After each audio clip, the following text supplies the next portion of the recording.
Ini kita sambung lagi pelajaran kita pada tajuk yang ke-157, iaitu tajuk dia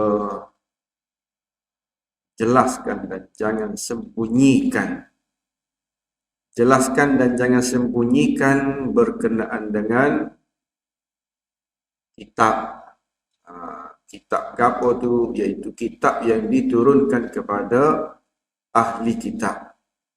Apa dia kitab yang diturunkan kepada ahli kitab? Iaitu kitab Taurat dan juga Injil. Jadi ini jelaskan dan jangan sembunyikan, ini perintah kepada ahli kitab.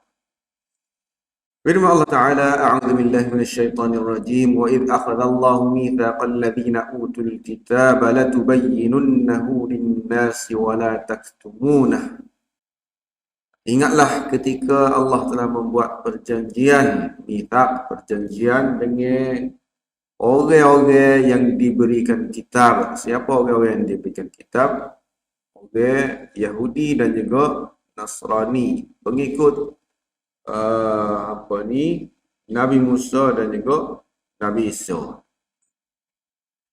Jadi perjanjian dia apa dia? La tubayyinunnahu linnas. Janji kena jelas kepada orang ramai. Itu perjanjian dia. Wala taktumunah, dan satu lagi, jangan sembunyikan. Jangan sembunyikan apa? Kandungan yang ada di dalam kitab masing-masing. Itu perjanjian dia. Janji tu. Turun kitab ni nak jelas. Tak si susu. Tak si sembunyi. Tak si susu. Okey.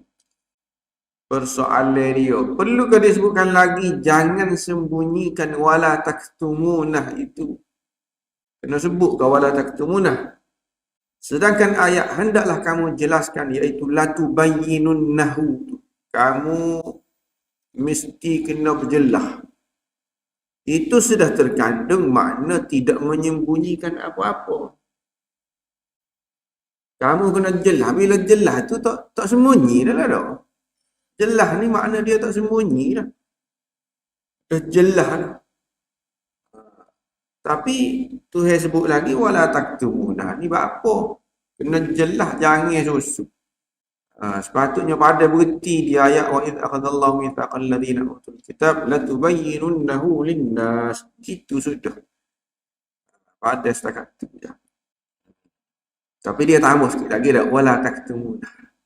Apa begitu? Jawapan dia. Makna dianya kamu kena jelas ke hari ni, esok dan seterusnya. Itu makna dia. Kena jelas Alkitab ni ketika mula-mula turun tu jelas lah. Dia royak tak boleh nak susut lah, moga semua tahu. Lama-lama keesokannya dia pun semakin susut, semakin buai. Sembunyikan ini boleh juga dengan makna tahrif. Kalau dalam tafsir dia kata tahrif ke tukar ke tabdil. Dengan cara dia tukar. Boleh juga. Tapi dia tidak tukar selalu. Dia tukar bila tu masa berlalu, maka dia tukar sikit. Lama-lama dia rasa tak boleh nak amal, dia pun ejah. Serah berat. Ayat-ayat yang ada dalam Alkitab tu, perintah-perintah ada dalam Taurat dan Injil tu, dia buai. Itu makna dia sembunyikan tu lagu tu, buai. Bila tu? Itu masa demi masa. Bukan katanya kena jelas. Kita jelas dah. Mula-mula dah habis. Kita jelas mula-mula. Lepas tu lagu mana tu perjanjian dia tu. Perjanjian dia bukan jelas mula-mula saja. Kena jelas lama. Jangan susut sehingga ke akhirnya. Tetapi realitinya semakin lama semakin buai. Itu. Jadi dia janji dengan jelas gitu semua ni dengan Tuhan ni, tiba-tiba dia langgar juga. Itulah apa ni Tuhan sebut semua dalam Quran tu dah. Dia keji ahli kitab ni sebab ni lah. Janji jelas dah. Tak boleh nak apa ni, tak boleh nak konar, tak boleh.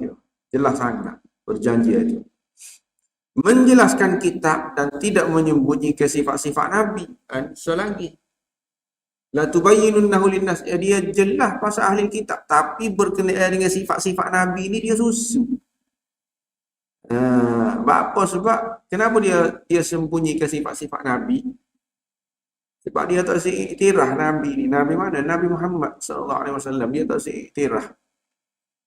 Bagi dia, walaupun kepada ulama-ulama dia ataupun kita panggil paderi-paderi dia, berkenaan dengan sifat-sifat Nabi ni sudah jelas sangat dah kepada dia. Tetapi hak ni dia susu. Hak lain dia royak, ada benda-benda lain. Berkenaan dengan sifat Nabi ni, dia susu. Sebab apa kita kata dia sembunyikan sifat-sifat Nabi? Sebab cerita sebelum daripada ni duk cerita pasal Nabi. Mereka mendustakan Nabi sebelum daripada ni. Gitu. Jelaskan dan jangan sembunyi apa? Sembunyi sifat Nabi. Jelaskan hak lain-lain. Kamu kena jelas. Sifat Nabi pun kena jelas juga. Jangan susu kot. Yang seterusnya, kamu kena jelas dan jangan sembunyikan hak ni untuk menguatkan ayat. Menguatkan ayat. Ada juga lagu tu dah. Menguatkan ayat ni lagu mana? Menguatkan ayat ni biasalah kita kata dah. Baju ni pada hari tersebut tu kamu kena pakai lah. Kamu kena pakai baju ni. Jangan buat. Jangan pecah. Kena pakai, jangan pecah. Padai royak kena pakai. Sudah dah dah. Kena pakai tu maksud dia tak pecah dah lah dah. Kena pakai. Tapi kita kata begitu dah. Kena pakai ni baju ni, jangan dia pecah. Nak kuatkan lagi ayat. Ni kau ni ubat ni kena makan ni. Jangan tohuk pun dah. Dia kena makan nak tohuk rananya dah. Tapi ada ayat kita guna kita kan. Nak kuat. Maknanya dia kena jelas sungguh. Ahli kitab ni buat perjanjian dah. Okey. Habis. Seterusnya, tajuk yang seterusnya, tajuk yang ke-158 berkenaan dengan ahli neraka itu hina. Maknanya orang yang masuk dalam neraka ni hina. Firman Allah Ta'ala, Rabbana innaka man tudkhilin nar faqad akhzaitah wa ma lizalimin min ansar. Hujung-hujung surah Ali Imran. Wahai Tuhan kami, innaka sesungguhnya man tudkhilin nar, orang yang engkau masuk ke dia ke dalam neraka, faqad akhzaitah, maka engkau telah menghinakan dia. Maknanya orang yang masuk dalam neraka ni kira-kiranya orang yang hina lah. Allah telah menghinakan dia. Innaka man tudkhilin nar faqad akhzaitah. Itu makna dia. Okey, soalan dia. Golongan Mu'tazilah dan juga Khawarij kata orang mukmin ni tak masuk neraka. Asalkan dia mukmin dia tak masuk neraka. Kenapa gitu? Kerana mereka ni tidak dihinakan oleh Allah. Orang mukmin ni Allah tidak hina dia. Orang lain tu tak apalah dah. Allah penting. Firman Allah Ta'ala, yauma la yukhzillahu an-nabiyya wal ladzina amanu ma'ah. Ini cerita di akhirat ni. Iaitu pada hari yang mana yukhzillahun nabi, Allah tidak menghinakan nabi dan juga orang-orang yang beriman bersama dengan dia. Nabi itu kita kata tak apa dah dah. Memang dia tak masuk neraka dah. Orang yang beriman yang ada sekali dengan dia pun Allah tidak menghinakan dia. Kira-kiranya sebelum daripada ni orang yang hina tu masuk neraka dah. Orang yang masuk neraka tu hina. Man tudkhilin nar faqad akhzaitah. Jadi, kalau orang itu orang beriman, maknanya dia tak masuk neraka lah kan. Sebab masuk neraka itu hina. Sedangkan Tuhan kata orang beriman ni, la yukhzillah. Allah tidak menghinakan dia. Nampak tu dok. Maka tu biarlah teori dia mereka ni, dia kata orang beriman termasuk neraka. Ikut dia lah dia buat maksiat ke, dia dosa ke apa asal kau iman tu. Hak pentingnya iman. Ada iman dalam hati asal kau kita percaya. Oh tu. Semaya puasa tu wajib, semaya tu wajib. Tak puasa tak semaya pun tak apa, tapi hak penting hati kita ni. Kalau lagu mana maksudnya tak masuk. Ni ayat ni. La yukhzillah. Allah tidak menghinakan orang yang beriman. Jawapan dia. Hina di dalam ayat pertama, iaitu mana hak mula-mula kita baca tadi tu, orang yang maksudnya Allah menghina ke orang masuk neraka dah. Tudkhilin nar faqad akhzaitah. Orang yang masuk neraka tu Allah menghinakan, iaitu maksud dia nya orang hak kekal dalam neraka. Hak hina bila masuk dalam neraka ni iaitu orang hak kekal. Siapa dia orang hak kekal? Orang kafir lah kan? Tu orang kekal. Ayat kedua tu pula iaitu pada hari yang Allah tidak menghinakan Nabi dan juga orang-orang yang beriman itu, orang yang beriman ni kalau dia masuk dalam neraka pun dia tidak kekal. Selagi dia beriman dia tidak akan kekal. Jadi hak ni tak hina kalau tak kekal. Hak kekal ni hak hina. Apa ni? Hak hina tu ialah hak kekal dalam neraka tu. Jadi orang yang beriman masuk juga dalam neraka, cumanya tidak kekal. Untuk apa masuk dalam neraka tu? Untuk menghapuskan dosa dan mensucikan mereka. Bila hapus dosa, bila suci belaka, kira-kiranya dia ni tidak hina dah. Bersih dah. Supaya kita kata sebagai contoh kat sini, kita kata orang beriman ni dia dia emah. Asal dia tu emas. Cumanya dia ni bila dia buat dosa, dia diseliputi ataupun bahasa Kelantan kata dia palut. Palut dengan debu, dengan kotoran, ikutlah dengan najis, gapo-gapo tu. Tapi asal dia emah. Bila dia masuk dalam neraka tu, Tuhan cuci dia. Dia emah ni tak, walaupun kita kata di luar daripada dia ni ada debu, boleh kalau kita kata dia ni sebenarnya tahi tak boleh. Okay, sebab dia emah. Dia tetap mulia. Orang mukmin ni Tuhan tak hina. Sebab tu dia kata, sebab tu dah yang hinanya hak kekal iaitu orang kafir. Masuk dalam neraka. Orang mukmin walaupun masuk dalam neraka dia tidak hina. Sebab dia emah. Itulah kita kata dah. Kau boleh kita kata emah yang diselaputi oleh kotoran-kotoran, kita kata ni tak berguna ni. Ni tak ada harga ni. Boleh ke? Dia tetap ada harga. Sebab dia emah. Okey, itu yang pertama. Yang kedua, jawapan yang kedua, ayat yang pertama tu, apa ni? Man tudkhilin nar faqad akhzaitah. Orang yang masuk neraka tu Allah telah hinakan dia dengan cara lagu mana? Dengan cara mempamerkan mereka kepada khalayak umum. Dosa-dosa dia buat ke apa tu Tuhan? Apa ni? Tuhan pamerkan semua orang boleh tengok. Tuhan dihinakan. Lagu mana dihinakan? Dimalukan lah.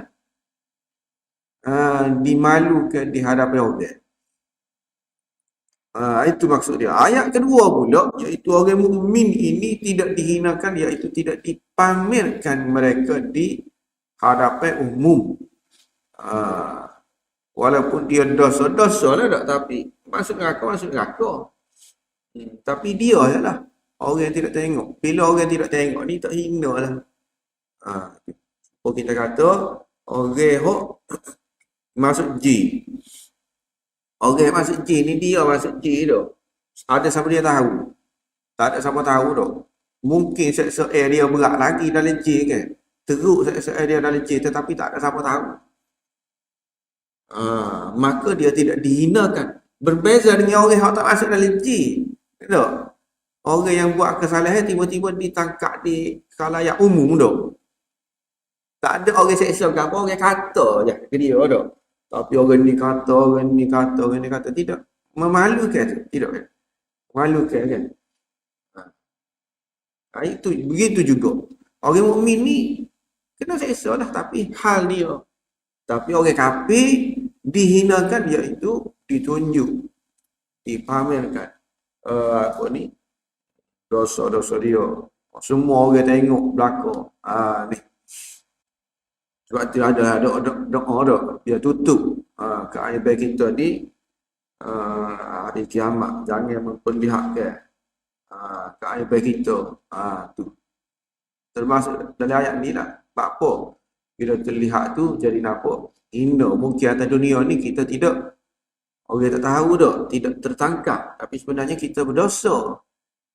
Kita buat salah tapi orang tak tahu. Okey. Tajuk yang seterusnya berkaitan dengan ni doa lagi juga akhir-akhir surah Ali Imran, ampunkan dosa kami. Rabbana innana sami'na munadiyan yunadi lil iman an aminu bi rabbikum fa amanna. Rabbana faghfir lana dhunubana wa kaffir 'anna sayyi'atina wa tawaffana ma'al abrar. Doa gapo dia? Wahai Tuhan kami, ampunkan dosa-dosa kami. Wa kaffir 'anna sayyi'atina, hapuskan kesalahan-kesalahan kami. Wa tawaffana ma'al abrar, dan matikanlah kami beserta dengan orang-orang yang berbakti.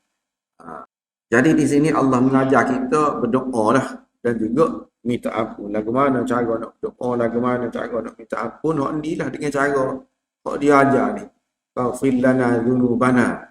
Rabbana faghfir lana dzunubana wa kaffir 'anna sayyi'atina. Betul tu, kalau kita nak doa dengan doa yang ni pun boleh, tak ada masalah.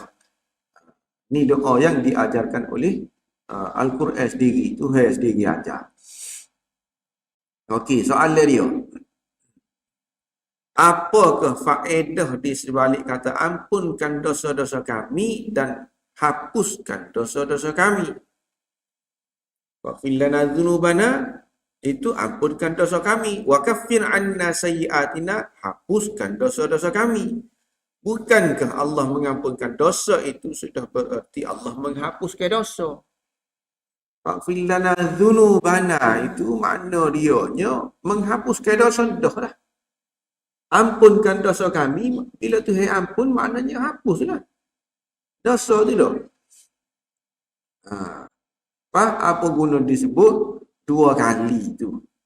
Jadi macam berulang lah dua ayat yang tidak perlu. Tak ada ayat ni. Jawapan dia, lafaz maghfirah digunakan untuk zunub. Faghfir lana dzunubana.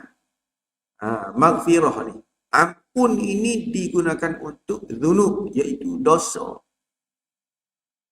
Wa kaffir 'anna sayyi'atina. Kafir ataupun takfir ini pula, iaitu hapuskan ini pula, digunakan untuk kafir 'anna sayyi'atina, untuk sayyi'at. Sayyi'at ni kita terjemuh kesalahan-kesalahan ataupun dosa-dosa kecil. Itu sebenarnya. Ampunkan dosa, ighfir lana dzunubana, hapuskan kesalahan-kesalahan ataupun hapuskan dosa-dosa kecil, kafir 'anna sayyi'atina. Dia dua benda yang berbeza itu sebenarnya.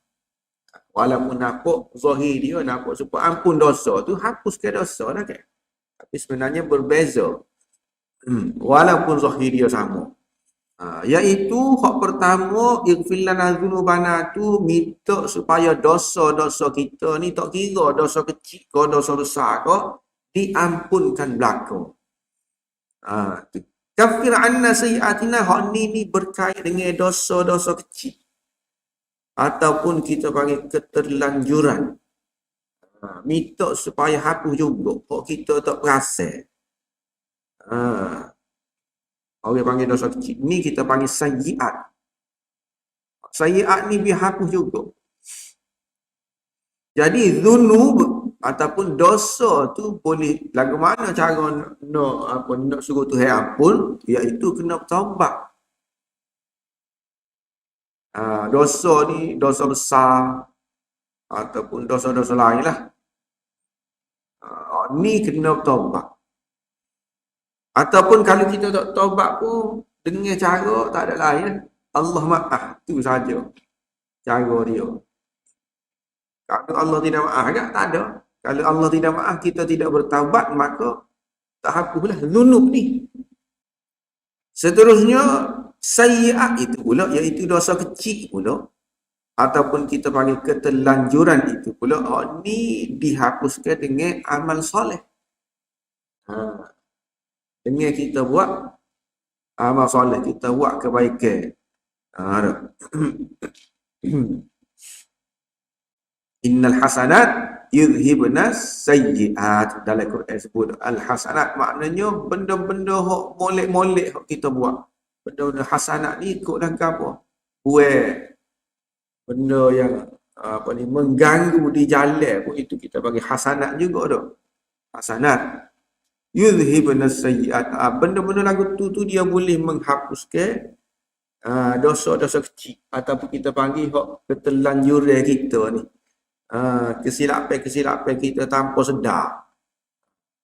Mungkin kita tak berasa kita mengguris hati orang, cara kita kecek. Orang serati dengan kita tapi kita tak berasa. Dosa juga. Kalau nak kira dosa lah. Lepas tu lah ke mana nak hapus benda-benda gitu tu, iaitu dengan hasanat. Benda-benda baik yang kita buat. Benda-benda baik ni tak mesti kepada manusia dak, kepada binatang, kepada kepada alam sekitar. Hak ni hasanat belaka ni. Termasuk dalam hasanat. Sebab itulah hak cerita gapo dia. Pelacur tu dak. Dia pergi bui minum air kepada anjing hak tengah dahaga tu kan. Tiba-tiba Allah suka. Tahu-tahu Allah suka perbuatan dia tu. Itu hasanat lah tu kita panggil.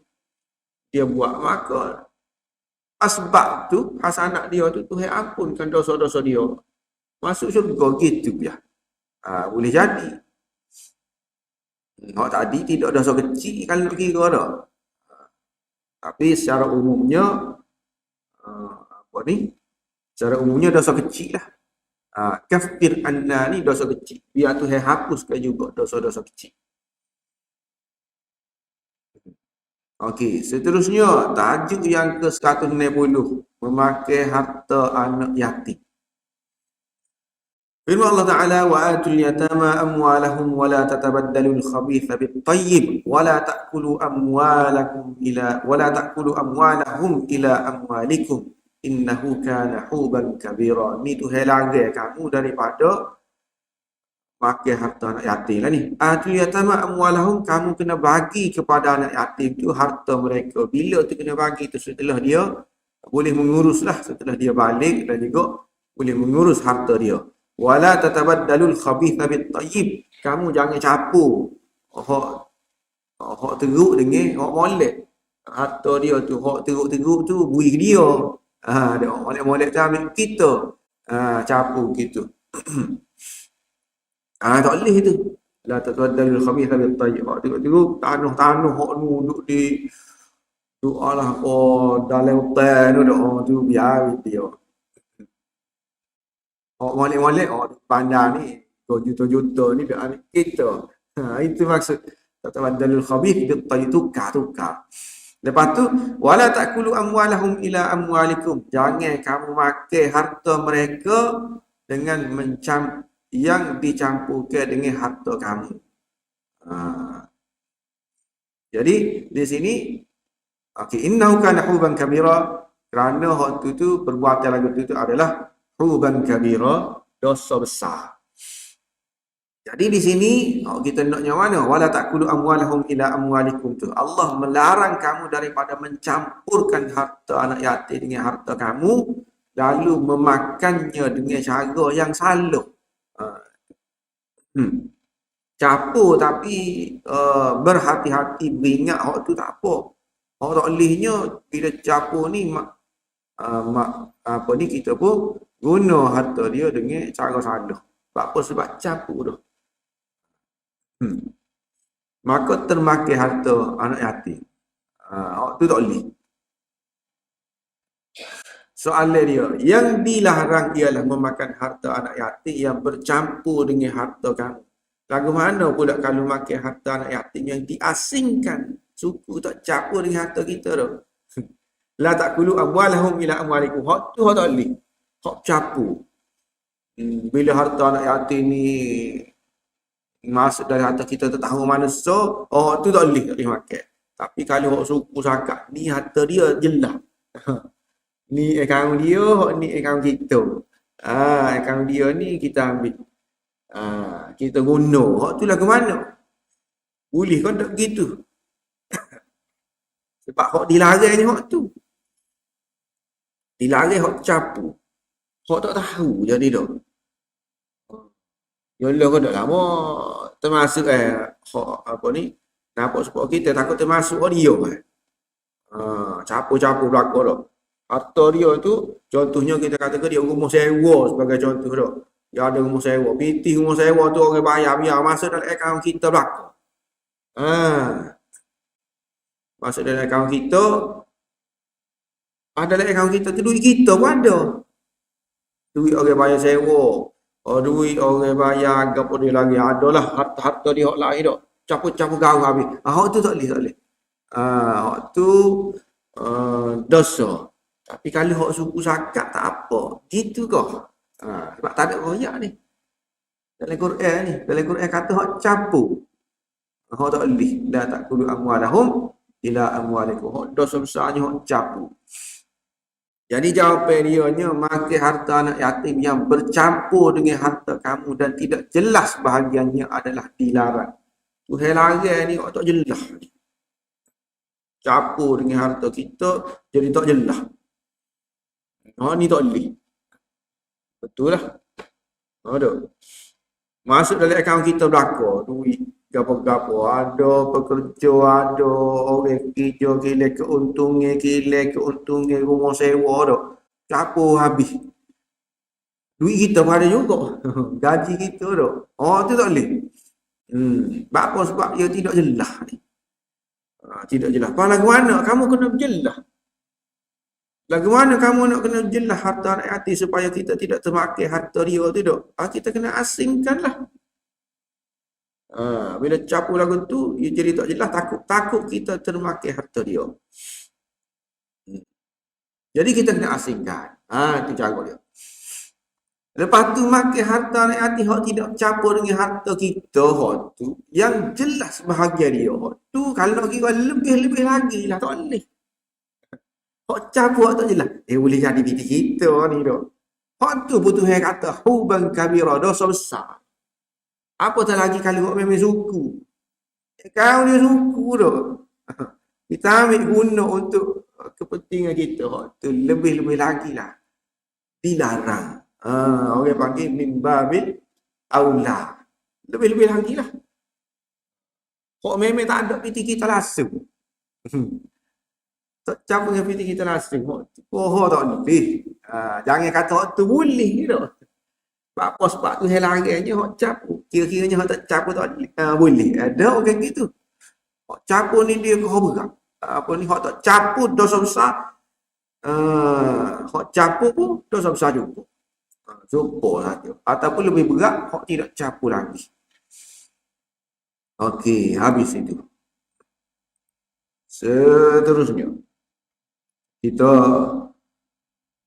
setakat dah lah dah sebab ada lagi nota ni.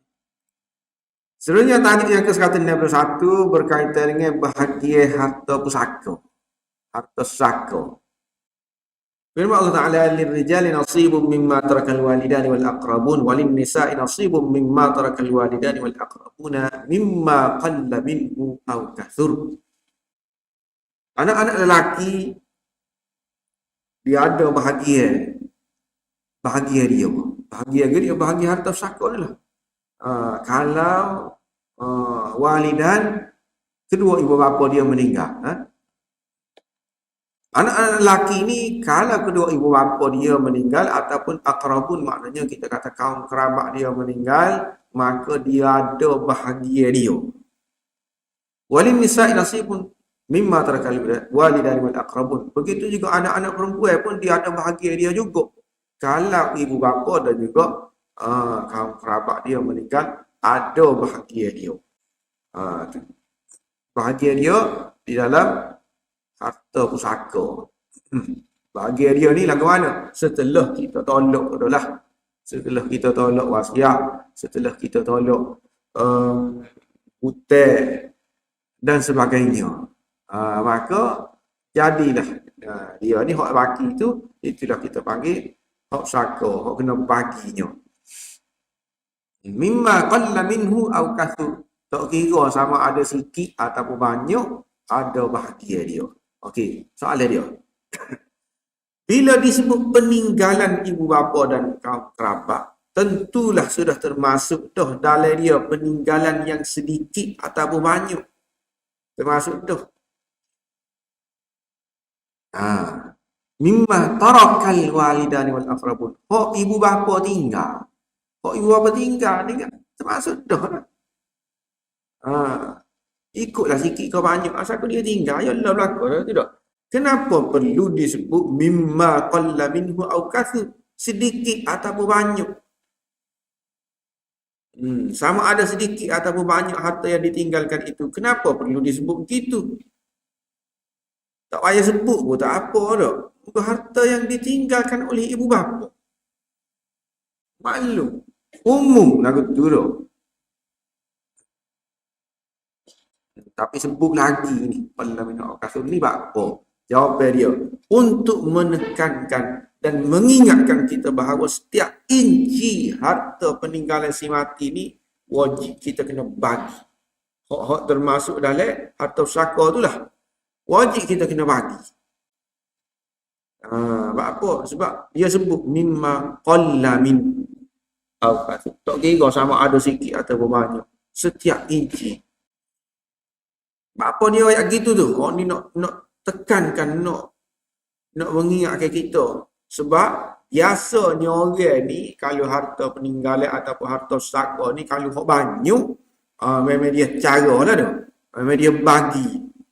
Sebab banyak ni dah. Tapi kalau sikit, dia kata ya dah. Tidak ambil berat. Menganggap remeh peninggalan yang sedikit. Dalam kitab-kitab tafsir dia kata walaupun dia ni orang si mati ni meninggalkan 1 dinar pun, tetap ada bahagia waris dia tu lah. Sebab tu dia sebut juga tu mimma qalla minhu aw kathur. Walaupun dia tinggal tu sikit ataupun banyak, dia sebut.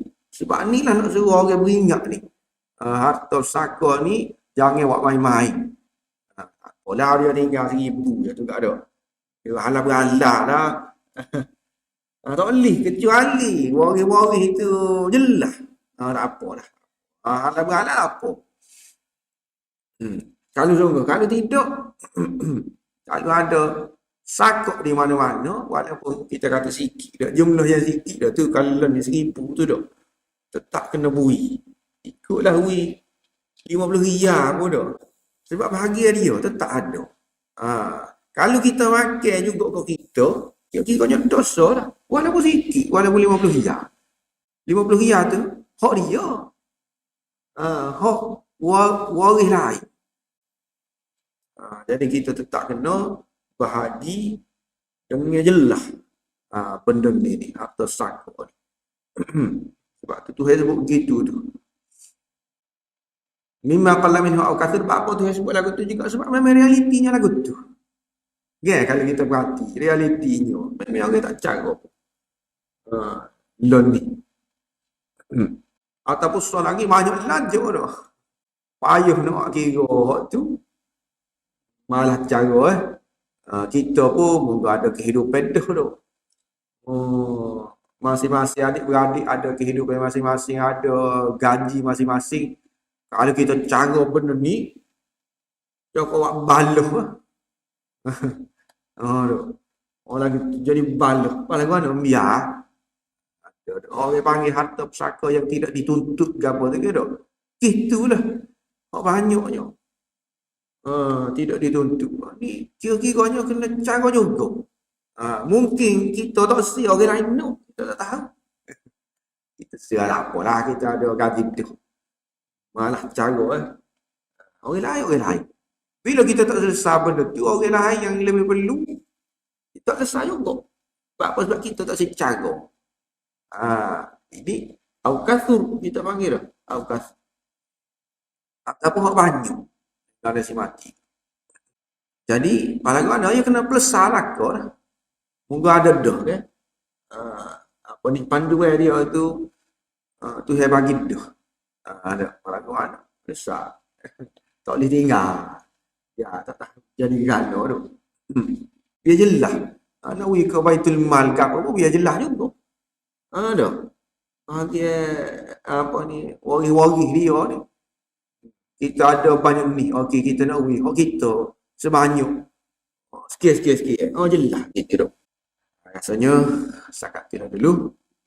Kita untuk kali ni, insyaAllah kita sambung pula esok. Wallahu a'lam wa akhiru da'wana subhanaka Allahumma wa bihamdika asyhadu an la ilaha illa anta astaghfiruka wa atubu ilaik. Sallallahu alaihi wasallam Muhammadin wa ala alihi wa sahbihi wa sallam. Alhamdulillahi rabbil alamin.